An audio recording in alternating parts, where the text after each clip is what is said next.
Thanks for joining us. This is the Signature TV News Updates.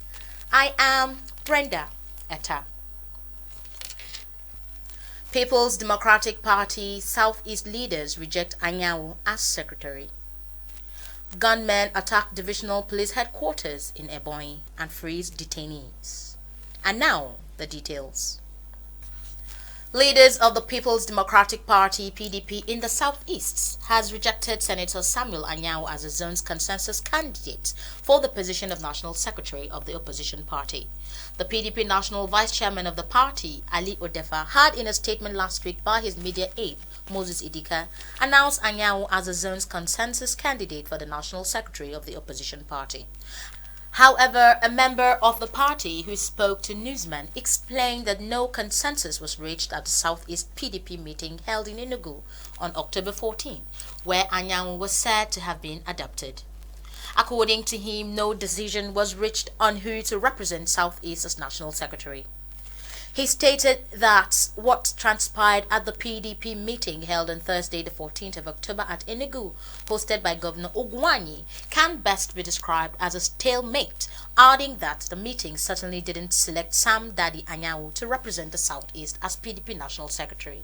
He said that Governor Emeka Ugwuanyi of Enugu State and Abia State Governor Okeze Ikpeazu came to the meeting and just announced the selection of Senator Anyanwu, which most of the delegates who attended vehemently objected to and refused to accept.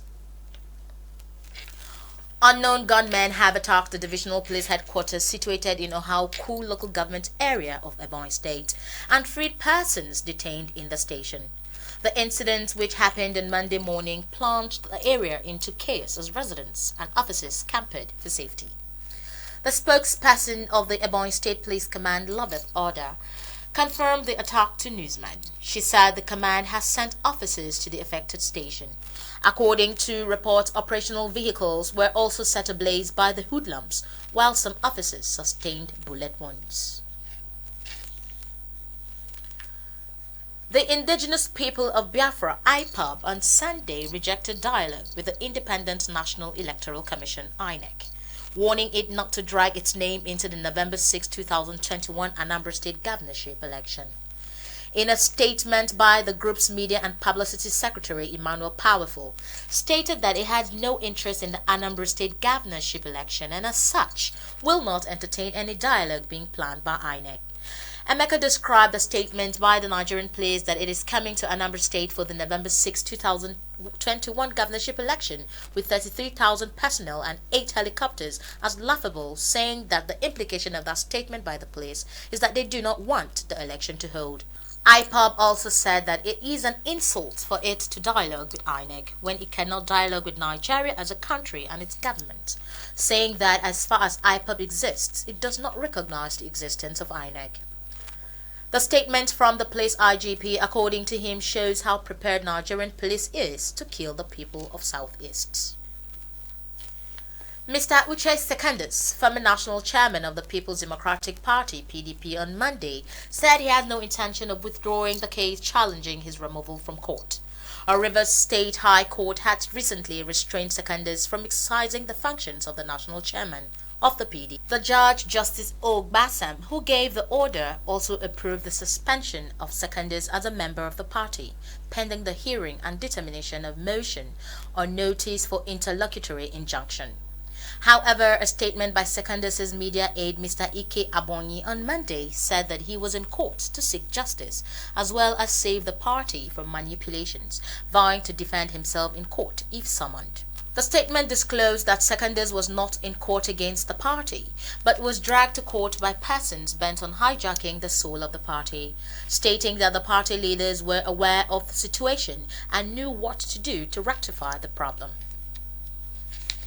Moving on to business, the National Insurance Commission's NICOM proposed changes to the minimum regulatory requirements on paid-up capital for market expansion.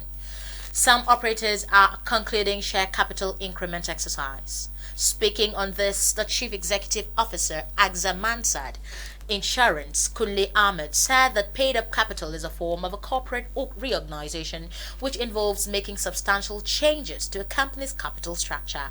According to him, it is one of the strategies companies use to improve their financial stability, maintaining that the post-recapitalization insurance industry is expected to be robust and capable of underwriting big risks, as well as contribute meaningfully to the nation's gross domestic product.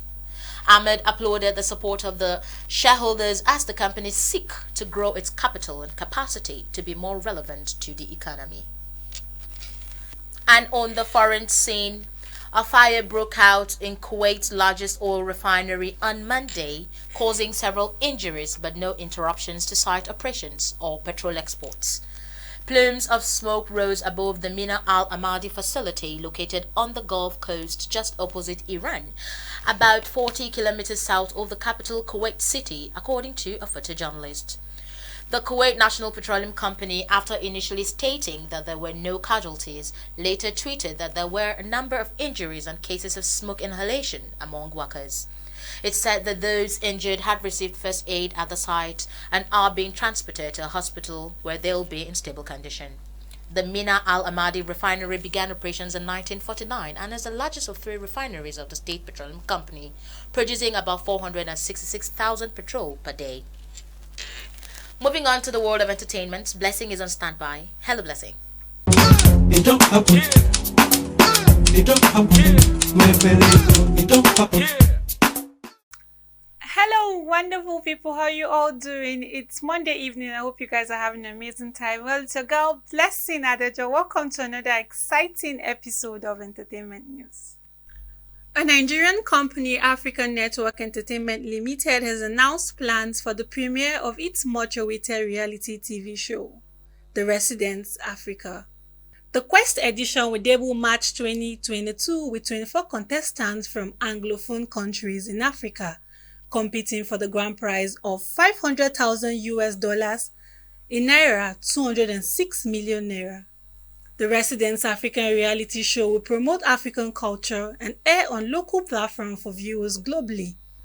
Chairman of the African Network Entertainment Limited and executive producer of The Residents Africa, Mr. Kelechi Freeman Ukadike, made this known at the launch party of the reality TV show held in Lagos. Audition will be open to Africans irrespective of status, gender, and background. All contestants will apply online through a transparent audition process. South Korean drama Squid Game has officially broken the record as Netflix's most watched television series of all time. About 302 billion people have viewed at least 2 minutes of Squid Game in the show's first 22 days, smashing the Netflix record set by Bridgerton with its record of 82 million views. Squid Game has remained on Netflix's top 10 list in 94 countries and is also the first ever Korean series to reach number 1 in the United States. And that's it on Entertainment News for today. I hope you guys enjoyed it. I remain your host, Blessing Adejo. Bye! It don't happen. It don't happen. My baby, it don't happen.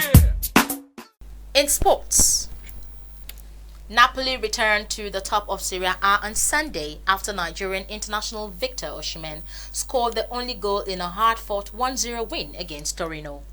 AC Milan had moved to the top of the table after battling back from 2 goals down to beat Hellas Verona 3-2 at the San Siro on Saturday. But Napoli moved back to the summit after Osimhen, who had scored for his country in a 2-0 win against the Central African Republic in World Cup qualifying last week, headed the 81st minute winner. Napoli has 24 points, 2 more than AC Milan after equaling the best start in club history, having also won their first 8 games in 2017 to 2018. Before we end the news, a recap of our major stories. People's Democratic Party South-East leaders reject Anyanwu as secretary. Gunmen attack divisional police headquarters in Ebonyi and freeze detainees. Safety and security begin with you. Be patriotic. Report any suspicious activity to law enforcement agencies. Please stay safe. That's the Signature TV news update. On behalf of my producer, Chibweze Obi, thanks for watching I am Brenda Etta.